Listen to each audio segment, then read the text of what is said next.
घटना चक्र में आपका बहुत बहुत स्वागत है। आपको हम बता दें, हमारे साथ आज हरिकेश बहादुर हैं, वरिष्ठ नेता है, जानते हैं आप सब लोग।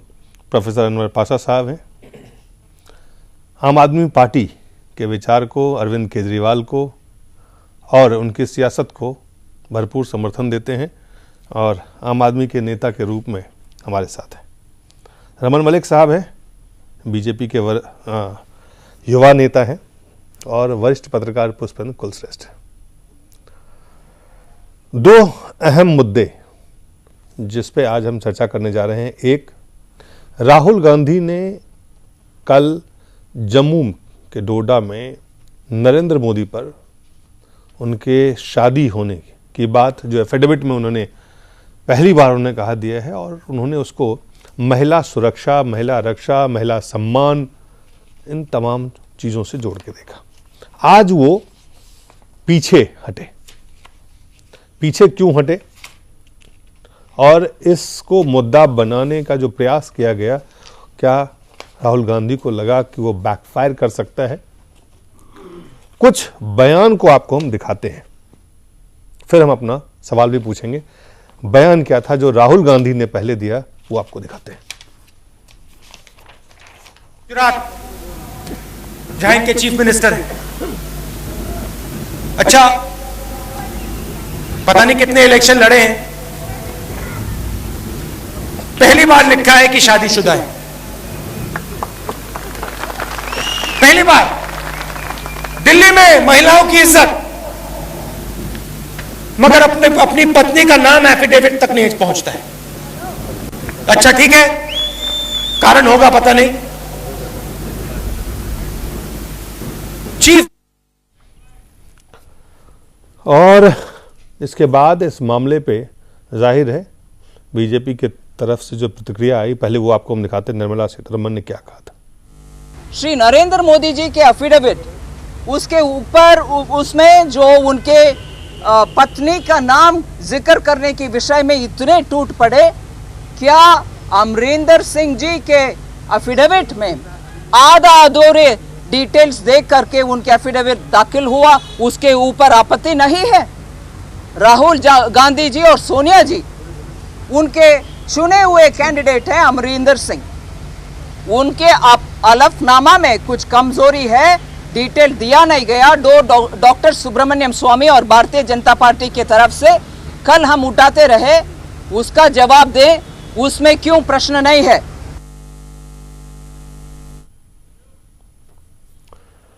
और ये मामला जाहिर है जो सियासी प्रतिक्रिया आई और भी इसके आगे प्रतिक्रिया हुई, बहस हुई, लगातार चर्चा में है। और राहुल गांधी 24 घंटे के बाद सफाई देते नजर आए, अमेठी गए। वहां पे क्या सफाई दे रहे हैं आप पहले खुद देख लें।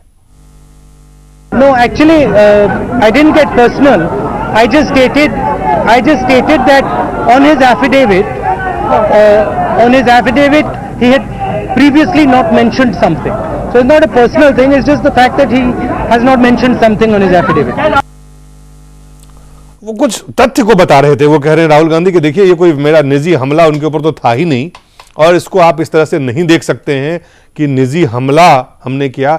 हम कुछ ऐसी बात आपको बता रहे थे, तथ्य बता रहे थे और वो एफिडेविट के बारे में देखिए साहब हमको बता रहे थे, इसमें कोई इसको निजी हमले से जोड़ के आप मत देखिए। एबी वर्धन हैं, वरिष्ठ नेता हैं, उन्होंने क्या कहा है वो आपको दिखाते हैं। अच्छी बात नहीं, उनने शादी की नहीं की, औरत है नहीं है, ये उनकी निजी बात है, घरेलू बात है। इसको लेकर के उछालना राजनीति में ठीक बात नहीं है। राजनीति के अंदर में चुनाव के वक्त में लोगों की पॉलिसियों को लेकर के, नीतियों को लेकर के चर्चा होनी चाहिए, न कि किसी की व्यक्तिगत बातों को लेकर के। शुरुआत करेंगे हरकेश बहादुर जी आपसे। वरिष्ठ नेता हैं, देश के सियासत को बहुत दिन से आप खुद जी रहे हैं। जिस तरह से खास करके जैसे चुनाव आते हैं, हर चुनाव में कोई पहली चुनाव नहीं है ये, लेकिन लगातार आप देखें नीति पे बात होना शायद लगता है किसी भी पार्टी के लिए मुश्किल है, क्योंकि तमाम पार्टियों की नीति में या तो उनको अपनी नीति नहीं पता है या उनकी नीयत ही नहीं है नीति पे बात करने की।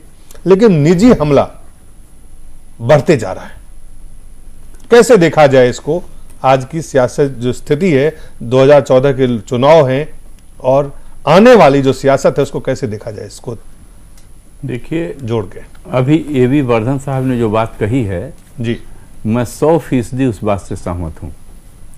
मैं इस तरह के मामलों को ऐसा मानता हूँ कि राजनीति में जबकि देश तरह तरह की समस्याओं से जूझ रहा है, ऐसी समस्याओं पर बहस कराया ही नहीं जाना चाहिए।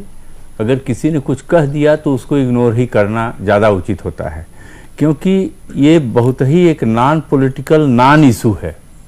इसको इशू बना करके और तरह तरह का छिद्रान्वेषण सबके बारे में किया जाए, सबके ऊपर उनके निजी जीवन पर हमले किए जाएं, चारित्रिक दोष निकाले जाएं और तरह तरह की बातें की जाएं, इससे केवल भद्दगी होती है और इससे नेताओं के भी उनके मानसिक स्तर पर भी एक सवालिया निशान लोगों के दिल दिमाग में खड़ा होता है। इसलिए बेहतर तो ये है कि हम सारे टीवी चैनल से भी अनुरोध करेंगे आपके माध्यम से कि इस तरह की इशूज पर बहस करने की जगह पर बेहतर होगा कि दूसरे जो राष्ट्रीय महत्व के सवाल हैं उन पर बहस किया जाए। और इस पर कुछ लोग घसीट करके, अब जैसे मैंने इतनी बात कही, कांग्रेस के उपाध्यक्ष बोले नहीं, वो बात उन्होंने बोली तो आज उसकी उन्होंने सफाई भी दी है जी। आज उन्होंने एक सफाई भी दी है। मेरा ख्याल है कि उस सफाई को उस रूप में लेना चाहिए, क्योंकि अगर इस बात सफाई को उस रूप में लेना चाहिए, ये बात आप बिल्कुल कह रहे हैं हरकेश जी। मेरी अपनी राय यही है। आपकी ये राय है, लेकिन आपकी राय से देखिए बीजेपी के जो हमारे पास साथ युवा नेता बैठे हुए हैं वो बहुत मुस्कुरा रहे हैं। रमन मलिक साहब क्यों मुस्कुरा रहे हैं जब ये बात कि पॉइंट इतना सा है कि इनके पास एक बहुत अच्छा सिस्टम है, जब अपने ऊपर आए तो निजी राय और जब दूसरे के ऊपर आए तो ये तो है ही गलत। आपको अगर याद हो तो रॉबर्ट वाड्रा के केस में भी प्राइम मिनिस्टर ऑफिस ने 48 घंटे से भी कम समय में क्लीन चिट दे दी थी। तो क्या एक निजी व्यक्ति, जिसको पार्लियामेंट में निजी व्यक्ति कहा गया था और एक निजी बिजनेस व्यवसाय बोला गया था, उसके ऊपर क्लीन चिट देने के लिए प्राइम मिनिस्टर को क्यों आना पड़ा? तो ये वहां निजी हो जाता है। तो ये दोहरे मापदंड नहीं चलेंगे। और अगर ये इसी बातों पे जाना चाहते हैं तो मैं आज यहां पे एक एफिडेविट की कॉपी मेरे पास है जो हमारे माननीय प्रधानमंत्री जी का है जी, जिसमें उन्होंने अपनी वाइफ का नाम नहीं लिखा हुआ नामांकन करते हुए, हाँ, और उनका पैन कार्ड नंबर भी नहीं लिखा हुआ। जबकि क्या कोई ये मान सकता है कि जो व्यक्ति गवर्नर आरबीआई रह चुका हो उसकी धर्म पत्नी का पैन कार्ड नंबर नहीं होगा? जी। तो आप ऐसे मुद्दों पे, ऐसे जिस स्तर पे आप अपनी फ्रस्ट्रेशन को लाके जनता को दिखा रहे हैं, क्या आपकी यही सारी आपके सरमाया जो पॉलिटिक्स का है यही रह गया कि आप ओछेपने पे आ जाएं? जिस तरीके पे टिप्पणियां कर रहे हैं, चाहे वो कोई बड़ा नेता हो कांग्रेस का या कोई छोटा नेता हो। जी। एक बहुत अनसेड एक नियम है पॉलिटिक्स में कि आप किसी के भी परिवार के ऊपर, किसी के घर की बहू बेटी के ऊपर प्रहार नहीं करते। आज वो अनसेड रूल जो है वो उसको तार तार करके कूड़ेदान में फेंक दिया गया है। ये तो सभी पार्टियां इसके लिए जिम्मेदार है सर। सभी पार्टियां जिम्मेदार होंगी, बीजेपी जिम्मेदार नहीं है। बीजेपी ने ये नहीं करा। बहुत सारे व्यक्तिगत, देखिए आप व्यक्तिगत कर रहे हैं वो अलग है, लेकिन आप कभी भी किसी निजी, देखिए आपने किसी की कोई भ्रष्ट है, आपने उसकी भ्रष्टता जो का स्तर है वो आपने राष्ट्र को दिखाया है, वो एक अलग इशू है। आप उसके निजी संबंधों के ऊपर आके इस तरीके से नहीं बोलते जी। अगर वही चीज हो तो ऐसे ऐसे खुलेंगे तार कि इस कांग्रेस पार्टी को कहीं भी मुंह दिखाने के लिए जगह नहीं बचेगी। वो तो किसी पार्टी को भी नहीं बचेगी फिर मुंह दिखाने के लिए। पार्षद साहब, कोई पार्टी ऐसी रहेगी अगर इस तरह के निजी जीवन में घुसे जाएं कई, क्योंकि राजनेताओं के, राजनीतिक दलों के चलाने वाले लोग हैं ज्यादातर, या कम से कम, ज्यादा नहीं तो कम से कम एक अच्छी खासी उनकी तादाद होगी जिनके निजी जीवन जो है और निजी संबंध जो है, निजी जो चरित्र है उनका, उस पर कई सवाल, गंभीर सवाल उठेंगे। देखिए, मेरा इस पे अपना ज़ाती ख्याल ये है कि इसके दो पहलू हैं इस पूरे प्रश्न के। एक तो यह है कि जब आप एक कॉमन मैन होते हैं, जब आप एक आम व्यक्ति होते हैं, तो जाहिर है कि आपके निजी जीवन की चीज़ें उस तरह से उतनी महत्व नहीं रखती। लेकिन एक बार अगर आप पब्लिक लाइफ में आ गए, इसका मतलब तो आपका निजी जीवन समाप्त हो जाता है। मैं आ रहा हूं, पब्लिक लाइफ में अगर आप आ गए हैं तो आपका आचरण, आपका पूरा व्यवहार, आपका पूरा कैरेक्टर, ये सारी चीजें लोगों की निगाह में होती हैं। आप समाज के लिए, देश के लिए, आप उनकी नीति, मैं उस पे आ रहा हूं, आचरण, वो जो पब्लिक आचरण है, आप तमाम, इसलिए मैंने कहा कि इसके दो पहलू हैं। हाँ। इसके दो पहलू, एक तो यह है कि हमें कोशिश करनी चाहिए हर संभव कि हमारा आचरण भी हमारी नीतियों, हमारे विचारों, हमारे सिद्धांतों से मेल खाए। ये आइडियल पोजीशन होगी, क्योंकि अगर आप बातें कुछ और करते हैं और आपका पर्सनल आचरण कुछ और है, आपका व्यक्तिगत आचरण कुछ और है, तो एक तरह का आपके पूरे कैरेक्टर में एक मतभेद सा पैदा होगा। जब नेता होता है आदमी, पब्लिक लाइफ में आता है, तो वो एक तरह से रोल मॉडल भी होता है समाज के लिए, वो रोल मॉडल भी होता है देश के लिए, वो युवाओं के लिए भी रोल मॉडल होता है। तो उसको अपने आचरण का भी पूरा ख्याल रखना चाहिए। दूसरा पहलू ये है कि जिस तरह से आज सियासत हो रही है, व्यक्ति विशेष जिस तरह से इंपॉर्टेंस हासिल कर रहा है हमारे आज की सियासत में, राजनीति की जो दूसरी पॉलिसियां हैं, आइडियोलॉजी है, जो विचारधारा है, जो नीतियां हैं, वो जिस तरह से पीछे चली जा रही हैं, और व्यक्ति विशेष जिस तरह से उभर के आ रहे हैं, मुख्तलिफ पार्टियों की बातें मैं कर रहा हूं, मैं किसी एक व्यक्ति की बात नहीं कर रहा हूं। इसलिए ये सारी समस्याएं उसकी वजह से पैदा हो रही हैं। अगर केंद्र में नीतियां हों, केंद्र में अगर राजनीति हो, केंद्र में अगर आइडियोलॉजी हो, तो जाहिर है कि उस पर बहस होनी चाहिए, उस पर विचार होना चाहिए, उन नीतियों को इंपॉर्टेंस देना चाहिए, न कि व्यक्ति के आचरण या कैरेक्टर को उस तरह से। ठीक है, अगर मोदी जी ने नाम नहीं दिया अपनी बीवी का दूसरे एफिडेविट में अब से पहले के इलेक्शंस में, तो एक मुद्दा हो सकता है। मैं समझता हूं कि वो बहुत इंपॉर्टेंट नहीं है। आपने मनमोहन सिंह जी के हवाले से बताया कि उनके भी एफिडेविट में बहुत सारी इंफॉर्मेशन नहीं है, लेकिन इसके बारे में मेरी अपनी जाती राय यह है कि मोदी जी के सिर्फ इंफॉर्मेशन देने की बात नहीं है। मोदी जी ने न सिर्फ ये कि उस एफिडेविट में वो कॉलम खाली छोड़ दिया, नहीं भरा उन्होंने, हाँ या ना कुछ भी नहीं कहा, बल्कि लोग इस पर भी सवाल उठा रहे हैं कि एक व्यक्ति का अपने परिवार के साथ जो संबंध होना चाहिए, वो संबंध मिसिंग क्यों है? वो संबंध मिसिंग क्यों है? अपनी पत्नी के साथ एक ऐसे व्यक्ति का जो कल होकर के हमारे देश के प्रधानमंत्री बनने वाले हैं, वो उनका क्या रिश्ता है, किस तरह का उनका ताल्लुक है अपनी बीवी से, ये भी लोग जानना चाहते हैं। ये जिज्ञासा का विषय है, इसको जानना चाहते हैं लोग।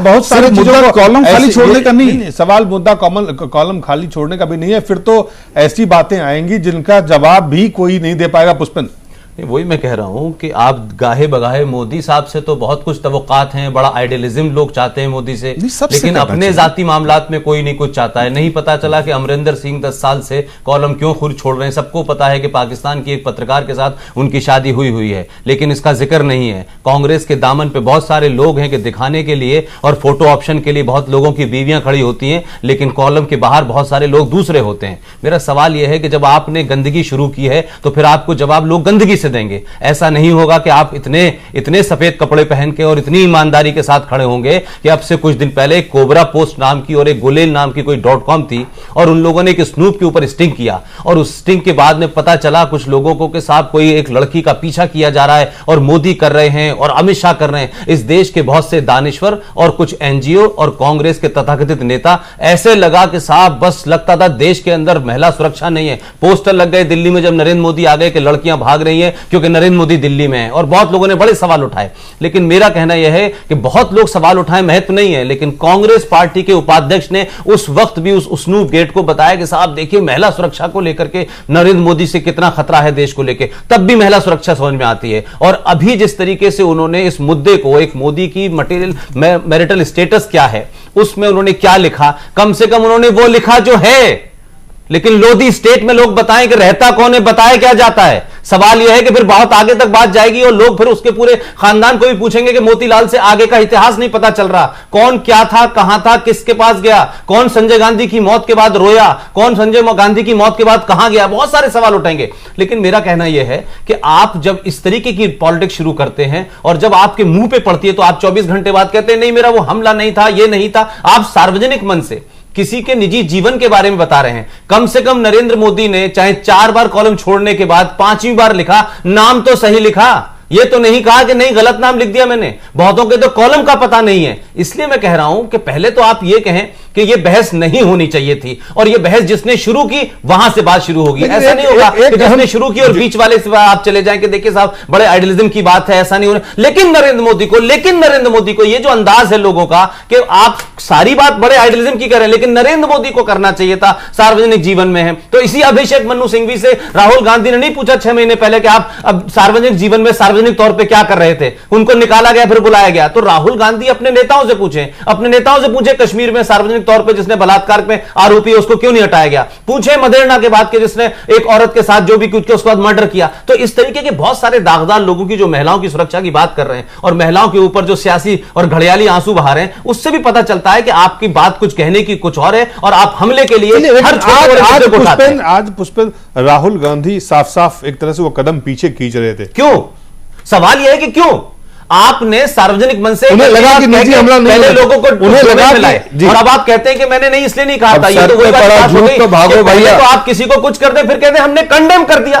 तो कंडेम तो इस देश के अंदर आपने 3,500 सरदारों को मरने के बाद भी कह दिया कि हमें खेद है। तो फिर तो बहुत अच्छी बात है कि आप हर बात सार्वजनिक मन से कहकर के बहस का मुद्दा बना दें और फिर जब आपके बैकफायर करें तो आपके हमें खेद है या हमने ये नहीं कहा था, हमने वो कहा था। तो ये जो रणनीति है इसमें राहुल गांधी सोच रहे हैं कि शायद जीत जाएंगे। अगर नरेंद्र मोदी की शैली और नरेंद्र मोदी की भाषा और उनकी क्रेडिबिलिटी की बात कहें तो मैं समझता हूं कि पूरे कांग्रेस परिवार को कटघरे में खड़ा होना पड़ेगा। लिहाजा मैं समझता हूं कि जो बात पाशा साहब कह रहे हैं कि पहले तो ये बहस शुरू होनी नहीं चाहिए थी और अगर हो गई है तो इसको आगे नहीं बढ़ाया जाना चाहिए था। जी चलिए, रविशंकर प्रसाद हैं, बीजेपी के वरिष्ठ नेता उपनेता हैं राज्यसभा में। उन्होंने क्या कहा है वो आपको हम दिखाते हैं। ये एक संवेदनशील विषय इस तरह की बात करके अगर राहुल गांधी ने उठाया है तो मैं इसकी भर्त्सना करता हूं, वरना अगर पारिवारिक विषय उठाना है तो मैं बहुत जिम्मेदारी से कहना चाहता हूं, नेहरू, इंदिरा गांधी, राजीव गांधी खानदान के बहुत से पारिवारिक विषय हैं, हम कभी नहीं उठाएंगे। राहुल गांधी जी, ये हमारे संस्कार है। आपके परिवार के बहुत विषय को, संवेदनशील विषय को हम जानते हैं, काफी चीजें दस्तावेजों में भी रखी हुई हैं, लेकिन हम कभी नहीं चर्चा करेंगे क्योंकि हम एक स्तर की बात करते हैं। हरिकेश जी, 2 सवाल आपसे पूछना चाहता हूं। एक तो रविशंकर प्रसाद ने जो बात कही, तो क्या राहुल गांधी वाकई उन्हें लगा कि उन्होंने गलती की और इसलिए उन्होंने आज सफाई दी? मतलब यह है कि जो कुछ भी राहुल गांधी ने आज कहा है जी, उससे एक बात, इसका इंटरप्रिटेशन आप कुछ भी कर सकते हैं। हो सकता है उनको एहसास हुआ हो कि उन्हें ये नहीं कहना चाहिए था, या डर गए कि बहुत सारी बातें खुल जाएंगी। अब ये सब इसके बारे में तो हम क्या कह सकते हैं, लेकिन उन्होंने जो कहा है उसको उस रूप में लेना चाहिए जो उन्होंने कहा। दूसरी बात, एक और अहम सवाल आ रहा था कि जब आप सामाजिक जीवन में आते हैं तो कई सारे आचरण, कई सारी चीजों पे हम लोग उसके बारे में जानना चाहते हैं। ये कितना अहम विषय है? देखिए, वास्तव में अगर आप इसको फिलॉसफिकल लेवल पर देखिएगा तो इन सारी प्रैक्टिकल लेवल पे अगर देखें, हाँ नहीं तो देखिए 2 चीजें हैं। प्रैक्टिकल लेवल पर आप जाइएगा तो बहुत सारी चीजें जो देश की मूल समस्याएं उससे पीछे रह जाएंगी, यही सब होगा। और मैं पाशा साहब कह रहे थे कि जब आप राजनीतिक जीवन में आते हैं तो आपके तमाम चीजों पर नजर रखी जाती है, आपको जानने का, लोग उसको जानना चाहते हैं। बिल्कुल सही बात, वो मैं आ रहा हूँ, इसीलिए मैंने कहा अगर आप फिलॉसफिकल लेवल पर जाइएगा तो ये बात ज्यादा सही है कि यद्यदाचरत श्रेष्ठस्तत् देवेतरो जना स यत प्रमाणम कुरुते लोकस्तदनु वर्तते। समाज में श्रेष्ठ लोग जैसा आचरण करते हैं दूसरे लोग भी वैसा ही आचरण करते हैं, और जो अप्रमाण कर देते हैं सारा मनुष्य समुदाय उसे ही करने लग जाता है। तो सवाल है कि अगर उस लेवल पर जाइएगा तो ये बात बिल्कुल ठीक है कि जो भी किसी भी उच्च पद पर बैठे हुए लोग हैं उनको अपने आचरण में और काम में की पवित्रता हर तरह से बनाए रखनी पड़ती है, क्योंकि वो समाज के एक आदर्श पुरुष माने जाते हैं और वो समाज में कोई एक दिशा देते हैं जी। तो अगर फिलॉसफिकल लेवल पर जाइएगा तो ये बात बिल्कुल सही है, लेकिन अगर इस चीज को ला करके आज की पूरी राजनीतिक परिदृश्य में रख करके उस पर अगर आप डिस्कशन शुरू करिएगा तो बाकी सब बातें पीछे छूट जाएंगी और यही सब होगा। इसलिए मैं कतई इस पक्ष में नहीं हूं कि देश की तमाम समस्याओं को छोड़कर इन बातों में अपना समय जाया किया जाए। अपना भी समय है और ये चैनल्स का भी समय, बहुत बड़े बड़े इशूज हैं, उन पर आप लोग बात करें। अहम बहुत सारे मसले हैं, उन मसलों पे देखें। रमन, देखिए, मैं पाशा साहब ने जिस तरीके से जो चीजें बोली हैं, मैं एक चीज बहुत स्पष्ट रूप से बताना चाहूंगा कि ये दोहरे मापदंड जिस तरीके से निरंतर एक ये जो प्रक्रिया आप पार्टी ने चलाई है कि हर चीज में दोहरे मापदंड, वो नहीं चलेंगे। आपने जिस तरीके से बोला अगर आप सार्वजनिक जीवन में हैं तो आपको ये नहीं होगा, आपको बताना पड़ेगा, ये होगा, इससे क्यों, उनका इशारा से यही था कि जी अगर ये पूछा जा रहा है सार्वजनिक जीवन में आप हैं, आप देश के भावी प्रधानमंत्री बनने वाले हैं, तो आपको इन चीजों के जवाब देने पड़ेंगे। इन्होंने माइल्ड वर्ड में वही चीज कही। मैं सिर्फ इतनी सी चीज बोलता हूं कि अगर इस हिसाब से चलेंगे तो शायद आपकी पार्टी का अस्तित्व और आपकी पार्टी की चीजें, एक एक व्यक्ति का हिस्ट्री ऐसे सामने आएगी जो देश आपको छोड़ेगा नहीं। आप सार्वजनिक जीवन में एक चीज को समझें कि आप कभी भी किसी के परिवार के ऊपर अटैक नहीं करते हैं। परिवार आपके भी हैं, परिवार दूसरों के भी हैं। आपको क्या पता है कि उनकी क्या वजह है कि किस वजह से उन्होंने लिखा या नहीं लिखा। चलिए, हमें एक ब्रेक पे जाना पड़ेगा। पाशा साहब, बहुत कम शब्दों में मैं सिर्फ ये कहना चाहता हूं कि ये प्रश्न आम आदमी पार्टी की तरफ से नहीं उठाया गया है। ये चूंकि बहस का मुद्दा है और जिस तरह से इसको बहस का मुद्दा बनाया जा रहा है, मैं इससे इत्तेफाक नहीं रखता हूं। मैं ये कहना चाहता हूं आपके ही सवाल पे हम आएंगे जिससे आप इत्तेफाक रखते हैं, अब उसी सवाल पे हम आएंगे। मैं इसको इस तरह से इंटरप्रेट करता हूं कि जो लोग शीशे के घरों में रहते हैं वो दूसरों के घरों पर पत्थर नहीं फेंका करते, नहीं फेंकना चाहिए। मैं समझता हूं कि अगर इस आचरण को फॉलो करना है, एक बेहतर आचरण का प्रदर्शन करना है, तो सबको करना चाहिए। किसी एक व्यक्ति को आप विषय बना करके उसको केंद्र में रख करके अपनी बातें उस तरह से उस पर नहीं इल्जाम डालना चाहिए, बल्कि हर व्यक्ति को जो भी सार्वजनिक जीवन में है एक रोल मॉडल वाला जीवन गुजारना चाहिए। ये फिलोसॉफिकल और जो अच्छी बातें होनी चाहिए उसकी बात आप कर रहे हैं। क्या हो रहा है उसके पीछे तो बातें करते हैं और वो करेंगे ब्रेक के बाद कि अब आम आदमी पार्टी, अरविंद केजरीवाल अब कह रहे हैं कि अब उन्हें अपराधियों से भी कोई गुरेज नहीं है अगर चुनाव जीतना हो तो। इस पे चर्चा करेंगे इस छोटे से ब्रेक के बाद।